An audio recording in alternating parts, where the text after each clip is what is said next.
Alrighty, let us get started as it is 10 o'clock. Okay, welcome. I guess today is your final decision day. It's add drop. So if you want to make for the exits in this class, you better jump on that. I'm kidding. I want you all to stay, but um, it is add drop. It's just a reminder. So if you're looking to shuffle around still, or drop classes without paying any tuition, you're swiftly running out of time. Okay, so today I have like one slide left in the slideshow I was doing on Friday, the what is religion, right? I got one last slide, and then we're going to jump into our second topic, which is how religion works. Okay, so any questions before I get going? Once I go on to the next slideshow, the Slido is going to change, like the number is going to change. So if you want to ask questions through the Slido, the code is going to be different in like 5 minutes. But, okay. Nothing so far. And apparently I've somehow jumped out of my slideshow. Hang on a sec. Everything is awesome. And sometimes my laptop forgets when I exit, it's like, oh, now I'm not projecting anymore. Okay, we're back. Okay, so we ended off here on Friday. We were talking about, right, basically different kinds of behavior or different kind of practices that we see in religion, right? So we had talked first about, my computer is having a fit today. Will we go between these two slides? Interesting. Hang on a sec. I must exit for a moment. Technical difficulties for reasons I can't explain. Okay, duplicate. All right, let's see if I can move forward here. So we talked about our different practices. Rise and broad's 3 types of practices, right? Our interventionist practices. Maybe I just need to be more patient. One moment, please. I'm going to close PowerPoint and then unclose PowerPoint and see what happens. And we'll see what happens here. All right. I guess so. Technical difficulties. Worst comes to worst, I have to reboot my computer. But usually just closing PowerPoint fixes the issues. All right, we'll try this again. Sorry about this. Let's project this before. Okay, and then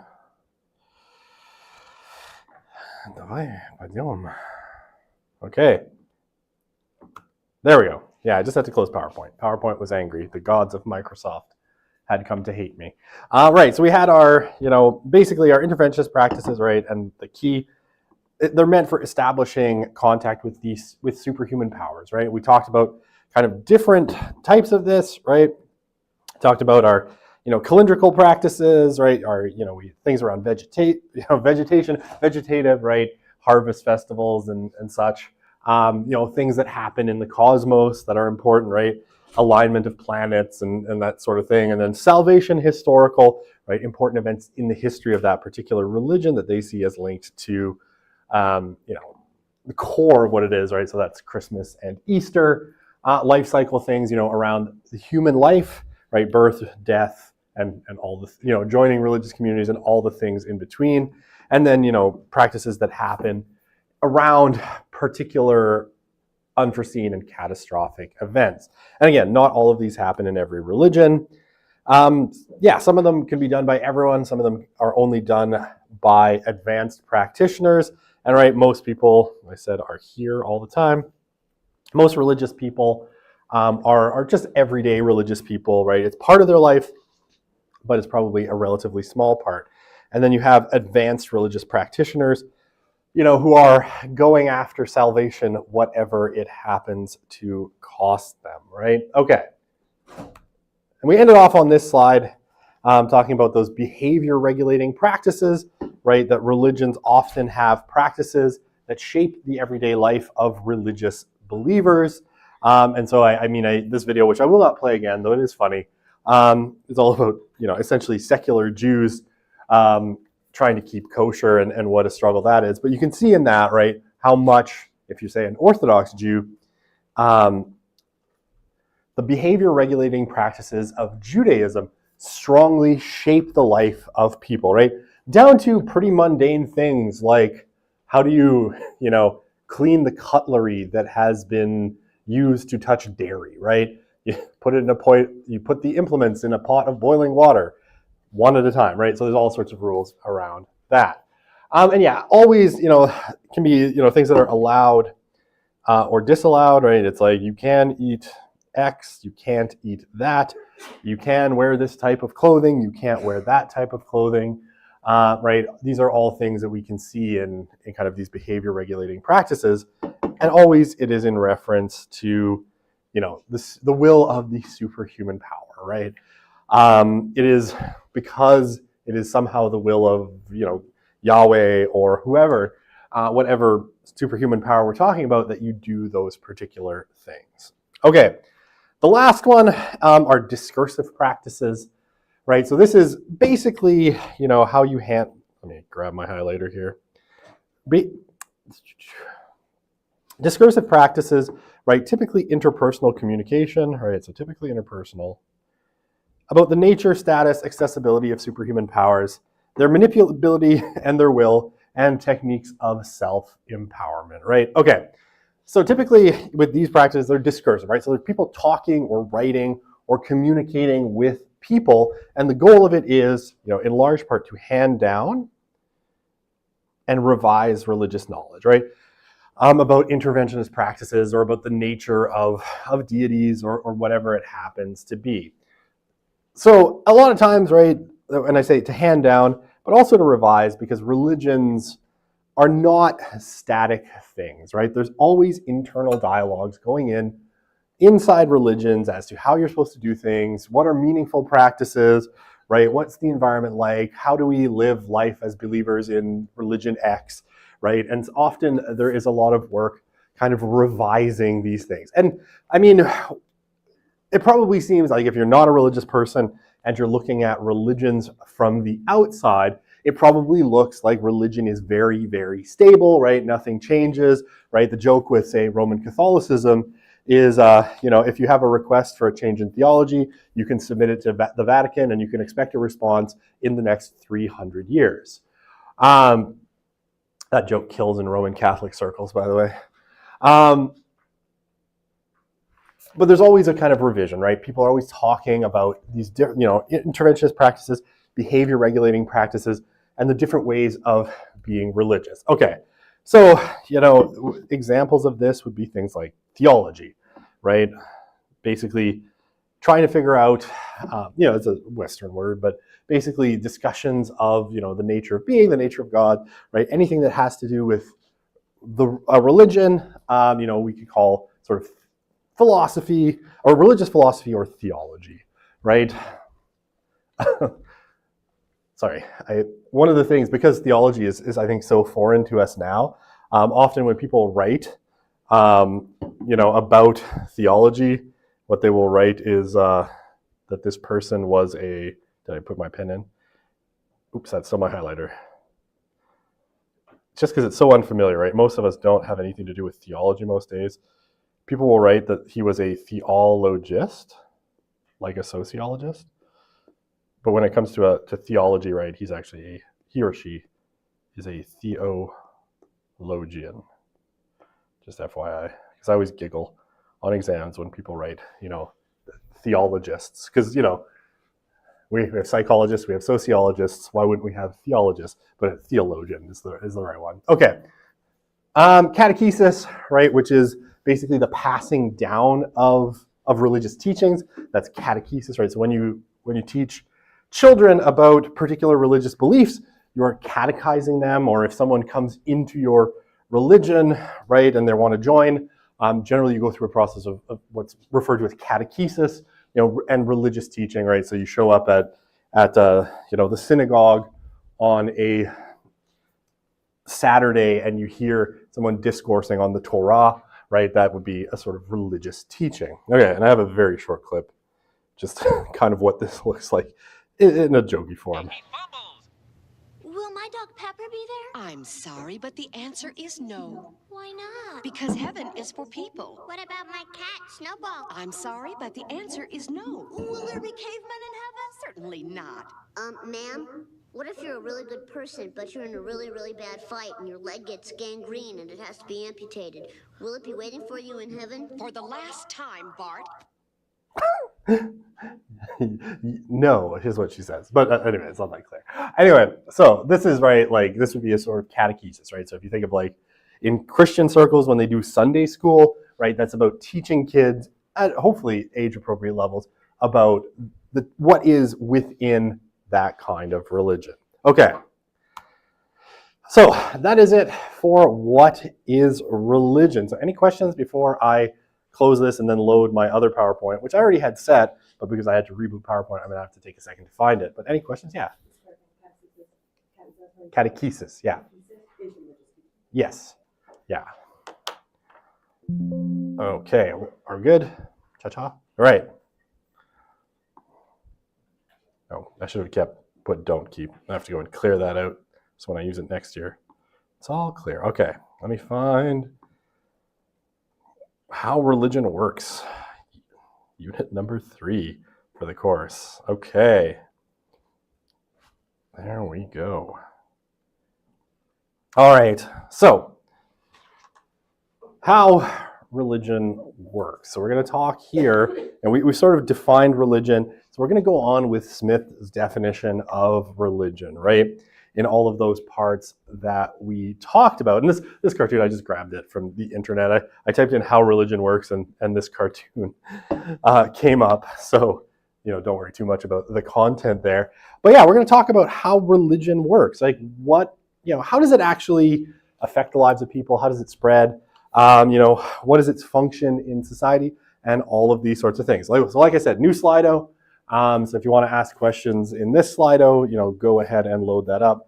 30380449. Okay, and that'll be back if you miss it here. Okay, so Smith's definition of religion, as I think hopefully you see, is relatively modest in its scope, right?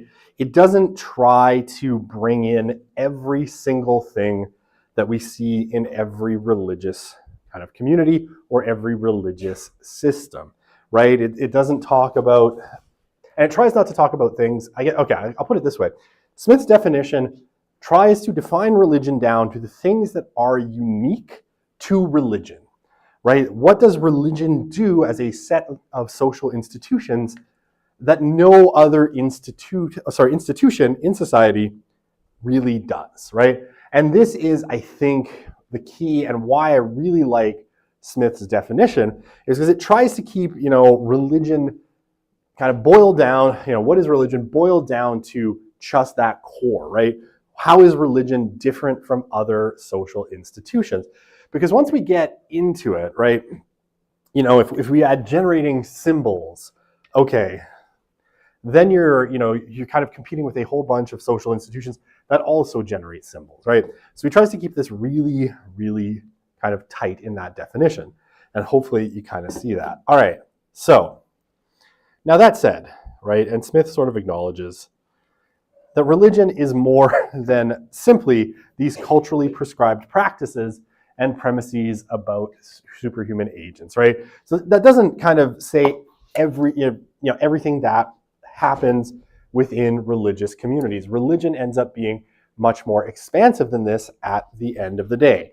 And so what do we, when we talk about all the other things, that we see in religions, things like these, what do we make of those, right?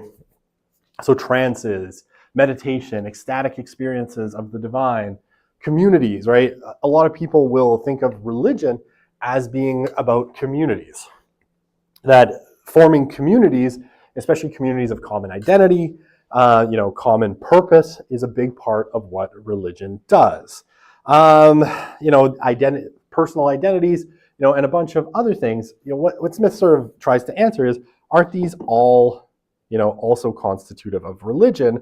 So why are they excluded from that relatively, though I think it's dense in terms of, every word has meaning, but that relatively short definition that he gives of what religion is.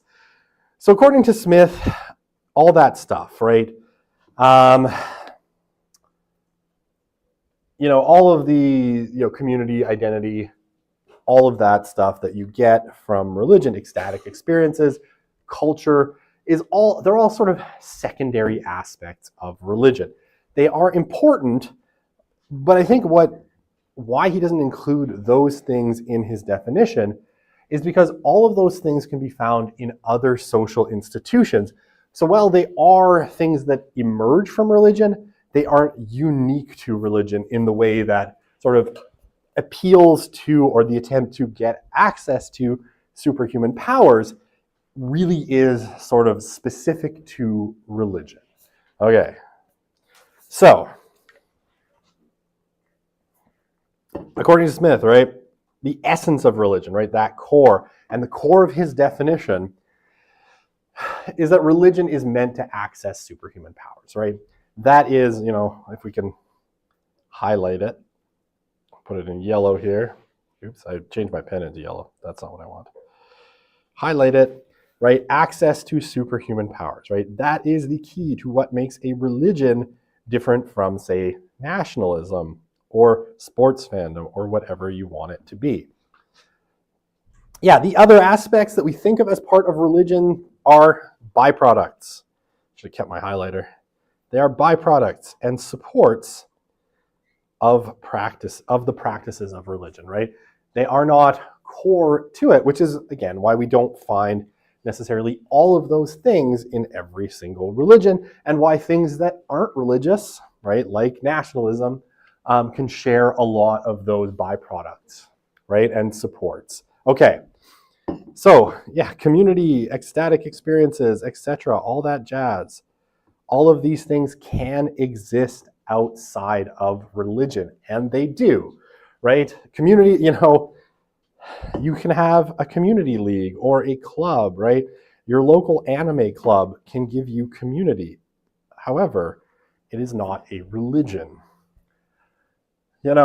Dressing up as a furry, which is my favorite example for no reason, can give you a sense of community, right? But it is not a religion. Going to a Taylor Swift concert, I've heard, I've not been. Going to a Taylor Swift concert, right, can give you a sort of ecstatic experience, one where you feel your spirit elevated by the communal experience of all bowing down towards a pagan idol. No, I'm kidding. I'm being mean to Taylor Swift. Taking part in a concert, right, a shared experience, it can be a kind of ecstatic experience. And lots of people have described concert going, right, going to a music concert or a music festival as a sort of ecstatic experience, right? You're kind of like, when everybody's singing the same song and holding their phones up with the flashlight on, it has this sort of almost spiritual quality to it. So all of those things can exist outside of religion, and many more that I'm not talking about. However, when we talk about, religious communities, right, in the religious context, most of the things that religion kind of does start to break down in the religious context when accessing superhuman powers is abandoned, right?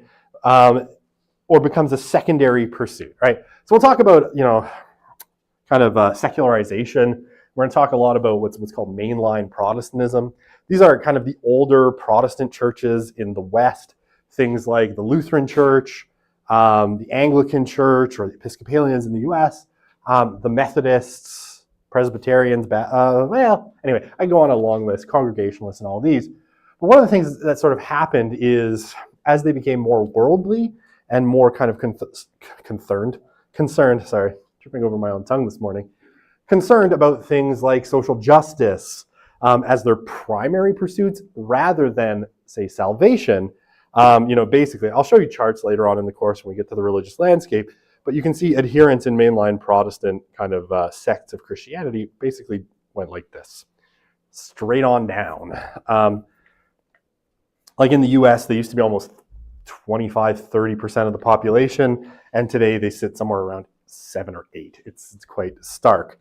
Anyway, and this, a lot of people put down, and I think they're right, to a sort of abandonment of this, this quest for salvation or access to superhuman power, and a sort of like an internal secularization of these groups. So they stop looking at the religious meaning, and then everyone's like, well, I can get, my good feels and my, community service, I can do that at other times than on Sunday morning, and people just stop showing up to religious services. And this is pretty widespread, right? We see this in like Reform Judaism as well, right? The longer you go on sort of separate from some of those superhuman aspects, the more they tend to just decline sharply. Okay, so now here's to say, it's not to say that these things aren't important, right? So community, ecstatic experiences, that they aren't important, especially to the people who participate in religious services, right? Or religious communities. However, for Smith, they aren't core to what religion is. Why? Because they're shared by other things, right? Like I said, you can get a community online in a Star Trek fan forum in a certain sense. You can get ecstatic experiences, at a Metallica concert, I think. Also never been and never will. I value my ears. Also, I once read the lyrics to Whiskey in the Jar, and then someone was like, man, Metallica are some of the greatest artists. And I'm like, have you read the lyrics? It's garbledy nonsense. Anyway, whack for my daddy-o, whack for my daddy-o, it's a whiskey in the jar-o, is like the poetry I was writing in 3rd grade. Anyway, not to beat on Metallica, but they suck. Okay, so some secondary products and features of religion. Okay, identity, right? We think of identity as important, and it is, right? And religion really, really does shape people's identities in very serious and very profound ways, right? And it can shape it at a bunch of levels. So the personal, right? A person's self-understanding, right, of who they are, right? Religious identity often shapes a person's sense of self, right? If you are, say, a Roman Catholic, that's going to shape your sense of who you are and how you relate to society in very real ways, right? It's going to, there are certain things you're allowed to do. There are certain, cultural behaviors that you might find abhorrent. And you're going to be like, hey, I'm Catholic. This is what being Catholic means. Or I'm Jewish. This is what being Jewish means. Or I'm Muslim.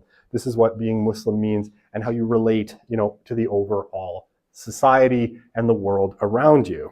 Okay. And of course, I'm leaving out a lot of religions. I don't want to just go on a litany of religions every time, but this is true of, Hindus, Sikhs, and Buddhists and everybody else who has a religious identity. Okay, so it also generates identity at the level of groups, right? We are all Catholic, right? We are all Jewish. This is what it means to be part of this group, right? So group identities, you have a sort of individual understanding of your identity derived from that group membership. And the group itself has a sort of identity built around membership in that particular religion. This is how we are different than other people, right? And this, kind of contributes to a social identity, that social group's collective sense of belonging, which emerges from this self-definition, common location. Sorry, Brian, that wasn't a hand up, was it? Okay, sorry. I saw it in the corner of my eye and I wanted to make sure I wasn't blasting past you. Okay. Common social location, right? We all are here. We all belong to this community. We all come together on, Friday, Saturday, Sunday, or whenever your religious community meets. And you have these sort of shared emotional investments in your community, in your religion, and in what it means to be part of that community. Okay, does that all make sense? All right, good, okay. Yeah, please. So group identity, here, the way Smith has it defined is you have, the individual's understanding of their identity derived from a group membership. So, not just how it affects you personally or your own kind of personal religious beliefs, but your religious beliefs as part of the group, right? So I am Catholic. This means I belong to this group. And this is, or I am Jewish. I belong to this group. And this is what that means for who I am, right?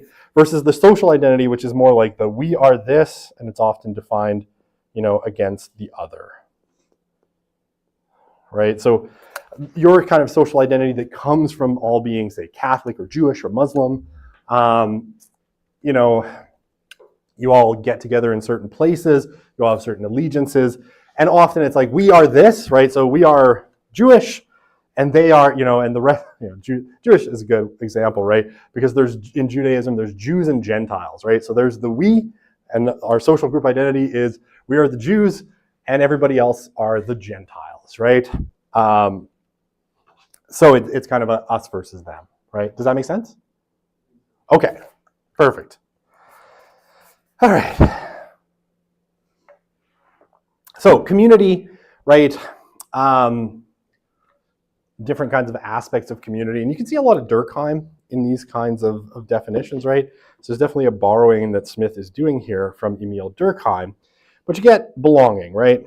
So membership in relationally significant social group, right? So you belong to a particular family, community, right, of kind of that same faith. So you belong, right? You have an instant place where you belong because you are, if you're Jewish, right, anywhere you go that there are other Jews, you immediately belong to that community, right? Same thing if you're, Roman Catholic, right? Anywhere that there are Catholics, right, whether you be in Washington, D.C., Edmonton, St. Petersburg, Russia, Beijing, anywhere that there are Roman Catholics, you immediately belong to that because, of your faith. So you immediately have belonging or membership in a group that's seen as relationally significant. Okay, social solidarity, right? Cohesion and integration derived from a place, effectively significant social networks of relatively homogenous groups, right? So you all, there's cohesion and integration, right?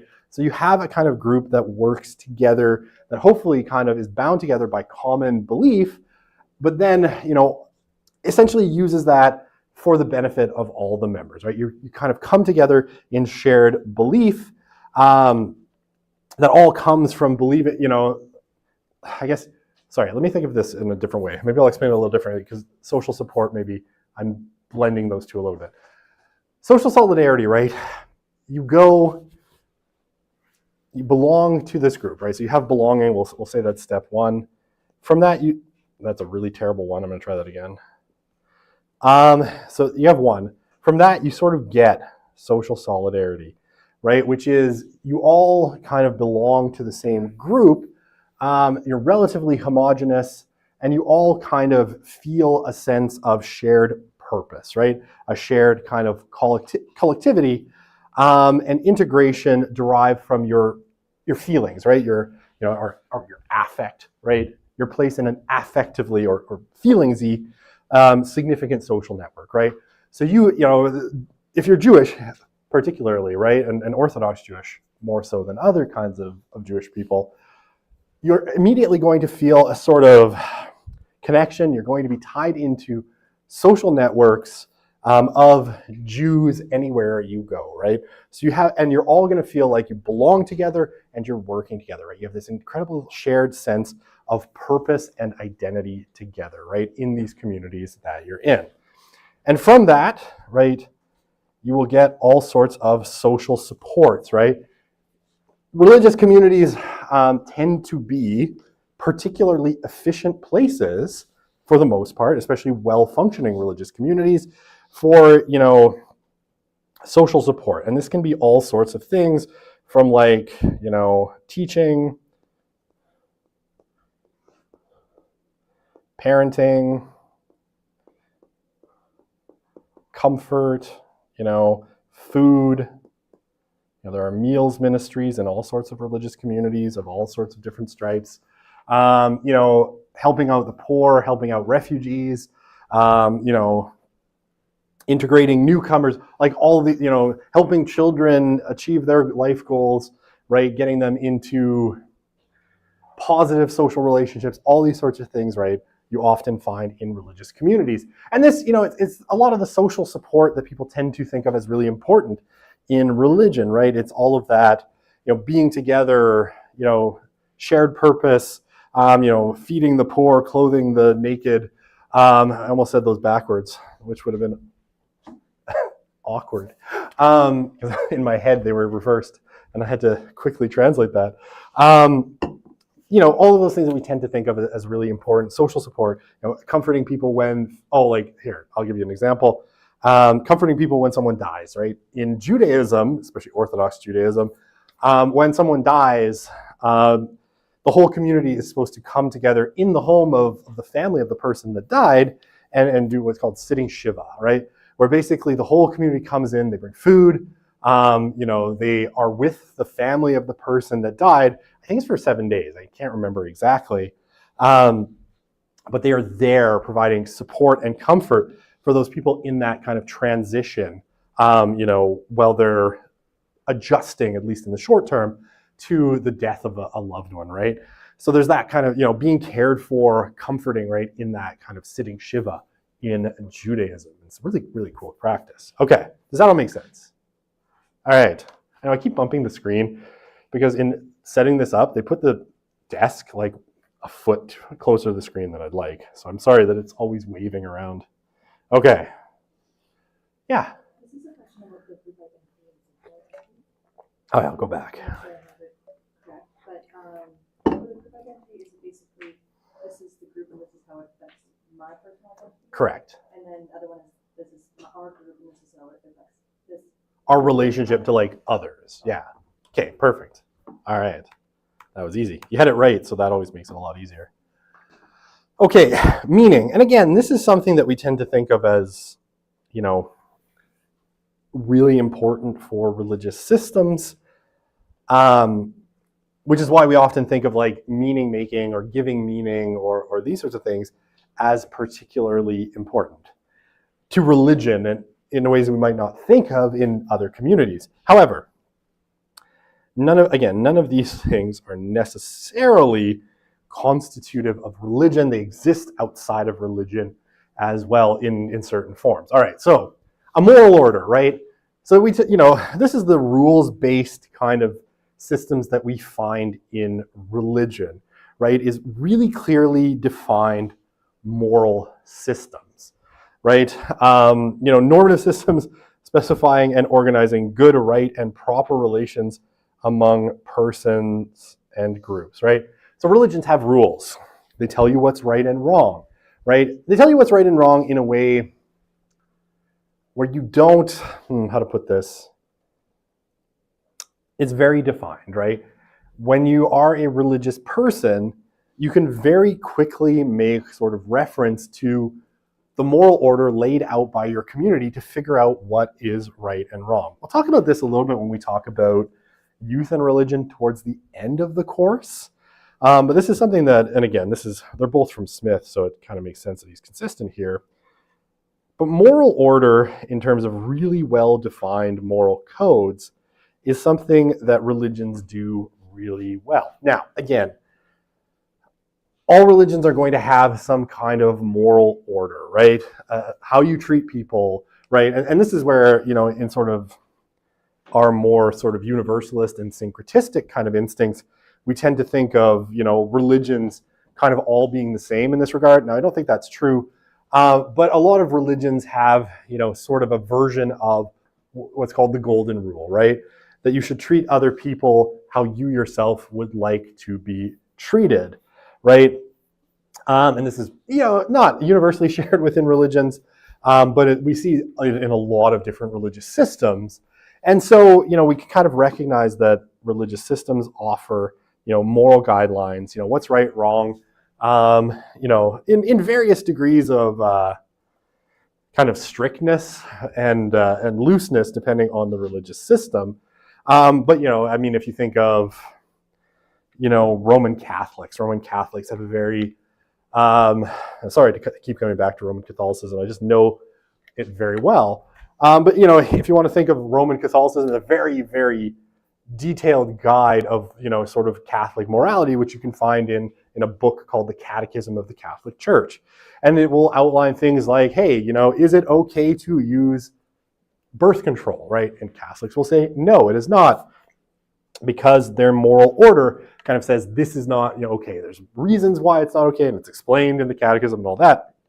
I don't want to get into it, but it has this very normative things. Or things like, say, in Islam, right? Is it okay to charge interest on loans, right? What's sometimes called usury, right? And in most systems of Islam, it's not okay to charge interest on loans, right? So it'll be a kind of part of the moral order, right? So if you ever hear about like halal financing as something, as our Muslim population in Canada increases, there's more of a push for loans that are morally acceptable to Muslims, right? And it's around that. Islam has a certain kind of moral code around lending money and what the lender is allowed to get from, the person who is borrowing the money. So these are all normative systems, right? Specifying, what's good, what's right, and what proper relationships are among persons and groups, right? It can order the roles between the sexes, right? It can order sexual behavior, what is licit and what is illicit, right? So lots of things within the kind of moral order. Okay, and again, this is where we tend to think of religions as being really rulesy based. They have a lot of rules, and those sorts of things. Okay. Cosmic or life meaning, right? Understanding the larger significance or purpose of life. Why am I here? What is my relationship to the universe? What is the meaning of anything? Is there meaning to anything, right? These are all things that religions will answer in very different ways, right? What is your relationship to the superhuman power, that your religion worships, right? These are all things that religion answers. Now, again, you can have secular moral orders, and we definitely do. They're kind of shared social moralities. You can have cosmic or life meanings outside of religious systems. People who aren't religious aren't all nihilists, right? They find order and meaning and purpose and life in the universe, right? Whatever that happens to be. Just religious systems tend to have this, and tends to be pretty well defined in general. Okay. And then this one, theodicy, which is a word essentially, just meaning, essentially trying to explain suffering and the presence of suffering and evil in the world, right? In Christianity, it's called theodicy, and this word has been, sort of exported to other religious systems as well. But it's like, okay, why is there suffering in the world? Why is there injustice? Why is there death? Right? Why do bad things happen to good people? Why do good things happen to bad people? Right? What is the whole kind of, and how do we make sense of that in different religious systems? Now again, theodicy can exist outside of a religious system. If you are, say, an atheist, you would probably explain suffering and evil in the world as the fact that there is no meaning to anything, right? And we are just meatballs floating through the universe, and it's it's natural selection, and only the strong survive. And so the world is just competition and death and competition for resources. And that's why there's suffering, not because there's any purpose to it, because the universe is sort of purposeless, right? Obviously, religions are going to have different explanations of this, right? Why is there suffering in the world? According to Greek mythology, is because Pandora was kind of curious and popped open that danged box and let all the bad things out in the world, right? Why do we suffer, in kind of a Judeo-Christian sort of sense? Well, again, Eve, that curious tart, ate the apple. Or I guess it wasn't an apple, it's the forbidden fruit. We always picture it as an apple, and I don't know why. It's a weird cultural thing. Ate the forbidden fruit and sort of, got the human race cast out of paradise and all of that, even though, I think most intellectually honest kind of Jews and Christians think that that's more of an allegory than an actual history, but whatever. There's stories for why the world is the way it is, how we explain suffering, injustice, and death, and what the ultimate sort of, I guess, especially if you're thinking of like the three Abrahamic religions, how that gets made right in the end, because they're trying to sort of balance a vision of a, omnipresent and omnibenevolent deity with a world that's filled with suffering, injustice, and death, right? Anyway, without getting too deep into it, right, religions offer this, and almost every religion will have some kind of story of why, we are in the particular pickle that we're in living in a world with a lot of these things. Okay, does that all make sense? Okay.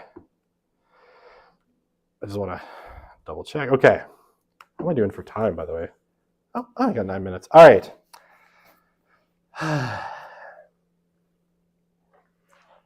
So, expressions and experience. So religions will also often offer, and again, these things exist outside of religion, artistic creations, buildings, paintings, objects, right, that are performances that are meant to express a sort of beauty. And I'll show you a clip in a second of this kind of thing after I explain the other things. Aesthetic experiences, right? So outward expressions of subjective feelings, ideas, and desires through art, right? So singing, dancing, shouting, speaking, drama, facial expressions, painting, stained glass, masonry, all sorts of things can be this, right? And then, transcendent experiences, encounters or events of joy, awe, enlightenment, terror, rapture, ecstasy, divine union, and other things that surpass the limits of everyday life or the normal or ordinary, right? So this can be all, praying and you feel union with the deity, right? You're meditating and you feel a sense of like detachment and maybe a touch of enlightenment, an existential dread as you ponder on the horrors of what happens after death. Raptures, right? You fall into some kind of religious trance or religious moment where you feel like heightened emotions, rapturous, right? You're somehow, some often great joy or something like that. All of these things, that surpass the everyday life, right? That feel like somehow they're transcendent. You feel moved. You feel this heightened sense of, what does Durkheim call it? Oh, it's escaping me, but it's the same as adding bubbles to a beverage, right? Adding carbon dioxide. It'll come to me later. Anyway, Durkheim describes this as like what groups do when they're together, right? They have these moments of effervescence. It's effervescence, right? Collective effervescence. Thank you.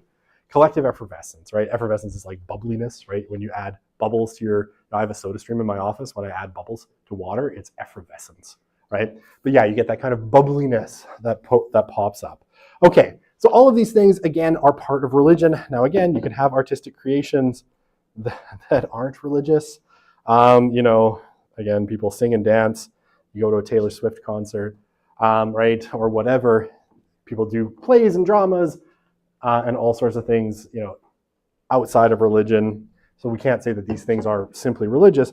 And people can have transcendent experiences, right? And you've definitely either experienced it yourself or heard people describing, they see the moon rising over the temple in Thailand, and they have this kind of sense of awe and wonder. I think in Greek philosophy it was called thavmadin, which was this sense of like, wow, I am small and tiny, and the universe is vast and wondrous, right? Plato and Socrates thought that this was the beginning of philosophy, right? This sense of awe and wonder at the world, but it doesn't have to be a religious experience. Okay, I'm going to show you a short clip, just like to see what this kind of looks like, right? Because we tend to think of it, I'm being very abstract. This is from a documentary called Catholicism. It's narrated by a guy named Robert Barron, who's now a bishop in Minnesota somewhere. But it's just he's describing kind of the rose window at Notre Dame Cathedral. And this is the kind of artistic expression that we can see, these creations of art that we see religions making.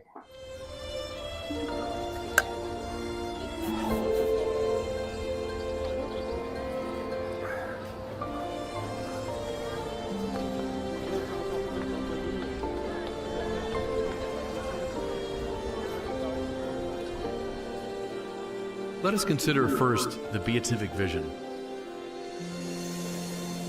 one of the most beautiful symbols of which can be found in the great Cathedral of Notre Dame.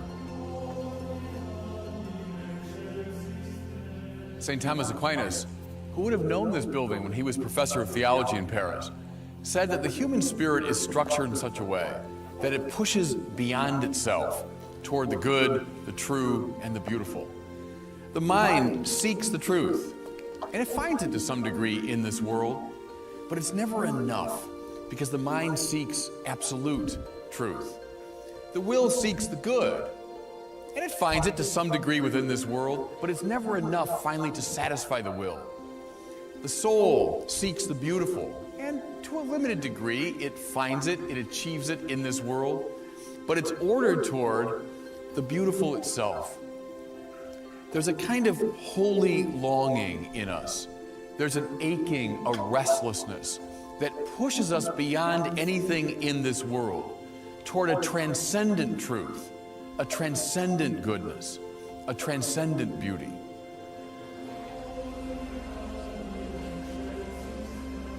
This is why, as C.S. Lewis so clearly saw, the most exquisite experiences in life, aesthetic pleasure, sexual intimacy, deep friendship, are always accompanied by a certain aching sadness, a sense that there must still be something more.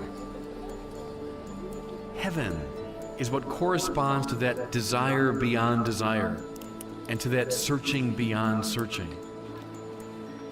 The mind and the will, despite or because of all their achievements here below, still want definitively to see.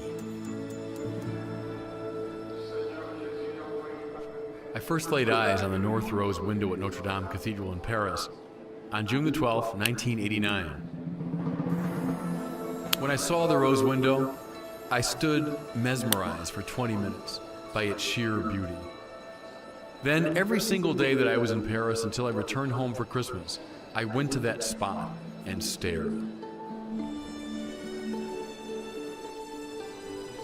The great wheel of the North Rose window, with its myriad parts in harmonious interconnection and with the sunlight shining through it, certainly qualifies as a beautiful thing. But its beauty is in service of a higher good, for it's meant to be a foretaste of the beauty of the beatific vision. One of the clues of this transcendent purpose is in the window's numeric symbolism. Around the central figures of Christ and his mother are 8 small circles. Then, on the next major row, we find 16 circular images, médaillons in French.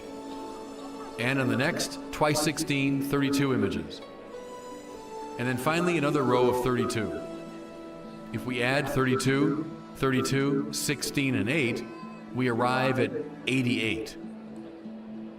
In a word, the entire window is an artistic meditation on the number 8. Then we recall that 8 is a symbol of eternity, since it stands immediately outside of 7, which evokes the 7 days of the week, or the completed cycle of time. Another clue is found in the very complexity and inexhaustibility of its composition. Why was I drawn for so many days to look at that rose?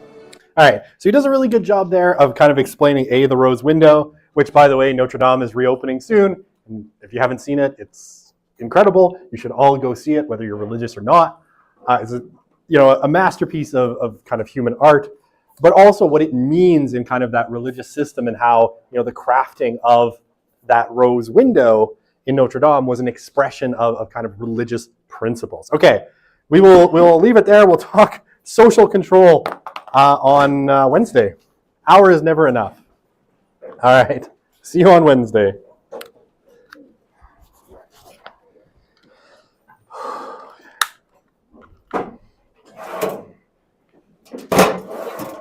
have a good day.